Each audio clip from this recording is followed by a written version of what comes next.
வணக்கம். பாகியலட்சுமி சரியில்ல. பாட்டி தாத்தாவை தனியாக கூட்டிகிட்டு வராரு. என்ன விஷயம், எதுக்காக தனியாக கூட்டிகிட்டு வந்தோன்னு சொன்னோன்னே இவங்க சொல்கிறாங்க, பாக்யாவுக்குனாக்கா நம்ம எல்லோரும் இருக்கணும்னா கோபிக்கு யாரும் இல்லைன்ட்டு அவனை பற்றி தெரிஞ்சதை நான் அவனுக்கு சப்போர்ட் பண்ணிட்டு இப்போ அவனை பற்றி எதுக்காக இங்கே பேச வரேன்னு சொன்னோன்னே இவங்க சொல்கிறாங்க, அவனை வீட்டை விட்டு போக சொல்லிட்டாங்க. அவன் போயிட்டு தனியாக என்ன பண்ணுவான், அவன் தனியாக போனால் நான் செத்து போயிடுவேன், என்னால் இருக்க முடியலன்னு சொல்கிறதுனால நானும் அவன் கூட போகிறதா முடிவு பண்ணிட்டேன்ட்டு. அப்போ முடிவு பண்ணிட்டு தான் என்கிட்ட வந்து சொல்கிறியா, சரி உன்னோட இஷ்டம், நீ போயிட்டு அங்கே போயிட்டு பட்டுட்டு வந்தால் தான் உனக்கு புத்தி வரும்னு சொல்கிறாரு.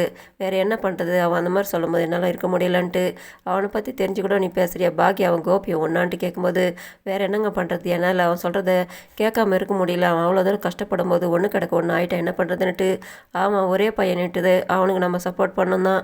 அதுக்காக அவன் இந்த மாதிரிலாம் பண்ணுவான்ட்டு எதிர்பார்க்கல. எப்படியோ உன் இஷ்டம், உன் பையன் சொல்கிற மாதிரி நீ கேளு, ஆனால் அசிங்கப்பட்டு தான் வரப்போகிற, உன் இஷ்டம் போலே பண்ணுன்ட்டு அவர் சொல்லிட்டு போய்ட்றாரு. அதுக்கப்புறமா ராதிகாவும் கோபியும் பேக் எடுத்துகிட்டு கீழே வராங்க. எல்லோரும் வந்து நின்றுட்டுருக்காங்க. இன்னும் எதுக்காகடா எல்லோரும் சுற்றி சுற்றி பார்த்துக்கிட்டு இருக்க, கிளம்புங்க, உங்களால் நான் இங்கே அவமானப்பட்டது போதும், கிளம்புங்க போகலான்ட்டு ராதிகா சொல்கிறாங்க.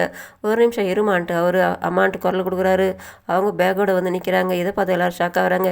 எங்கள் பாட்டி கிளம்பிட்டீங்க நீங்கன்னுட்டு அவங்க வாயே திறக்க மாட்டுறாங்க. எதுக்காக அம்மாவை கேள்வி கேட்குறீங்க, என்னை வீட்டு விட்டு போக சொன்னீங்க, சரி உங்களுக்கு உரிமை இருக்குது, அம்மா எங்கே போகணும் வரணுன்ட்டுலாம் நீங்கள் எதுவும் சொல்லக்கூடாது, அம்மா எங்கள் கூட வரப்போகிறாங்க, அம்மா நான் கூட்டிகிட்டு போயிட்டு போகிற வீட்டுக்குன்ட்டு. அதுக்கு எடுத்தோம் அவங்க போயிட்டு பட்டுட்டு வந்ததை புத்தி வரும், விடுங்க அவ்வளோ எதுவும் கேட்காதீங்கன்னுட்டு தாத்தா மற்றவங்களுக்கெல்லாம் சொல்கிறாரு. மற்றவங்களாம் சொல்கிறாங்க, நீங்களே நாங்கள் எப்படி இருப்போம், நீங்கள் வீட்டை விட்டு போகக்கூடாதுன்ட்டு எல்லாருமே கெஞ்சுறாங்க.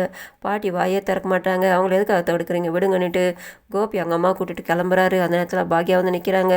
பாக்யாவை பார்த்ததும் கோபியும் மற்றவங்களும் ஷாக் ஆகுறாங்க. இனி அழுதுகிட்டே சொல்கிறாங்க, அப்பா கூட பாட்டியும் போக போகிறாங்களா, நீங்களா தடுத்து நிறுத்துங்கமானிட்டு. அதை கேட்டதும் பாக்யாவும் பாட்டியும் பார்வையில் பேசிக்கிறாங்க. அப்போ கோபி நினைக்கிறாரு, நீ என்னத்தான் எங்கள் அம்மாவை கெஞ்சி கேட்டாலும் எங்கள் அம்மா நிற்க மாட்டாங்க, நீ கெஞ்சி எங்கள் அம்மாவிட்ட கெஞ்சின்னுட்டு அதன் அதில் அவங்க பார்வையில் பார்த்துட்டு அதுக்கப்புறம் அவங்க விலகி நிற்கிறாங்க. இதை பார்த்தது எல்லாருமே ஷாக்காக வராங்க. இவங்க வெளியில் வந்து நிற்கிறாங்க, வாமா போகலான்ட்டு. அப்போது ஏன் பாக்யா, நான் இவன் கூட போகிறேன், உனக்கு நான் எல்லோரும் இருக்காங்க, இவனுக்கு யாரும் இல்லை அப்படின்ட்டு நான் எதுவுமே சொல்லலையாத்தேன்ட்டு சொல்கிறாங்க. அப்போ நான் இந்த வீட்டில் இருக்கக்கூடாது, உனக்கு இருக்கிறது பிடிக்காம அந்த எண்ணத்தை நீ இப்போ காட்டுறியான்னு சொல்கிறாங்க. நான் அப்படியெல்லாம் எதுவுமே சொல்லலாத்தான் சொல்லும்போது தாத்தா வந்துடுறாரு. கோத்தோட நீயா உன் பையனோட பேச்சுக்கிட்டு முடிவு பண்ணிட்டு போயிட்டுருக்க.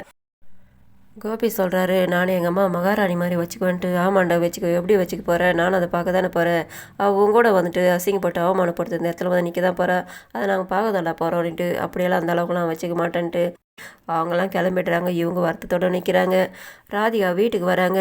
அங்கே அவங்க பொண்ணு அவங்க அம்மாவும் கேட்குறாங்க, ஏன்னாடி திடுதப்புடு வந்து நிற்கிறதோ பேக்கோட, நீ மட்டும் ஏன் தனியாக வந்திருக்க, மாப்பிள்ளைய வரலையான்ட்டு.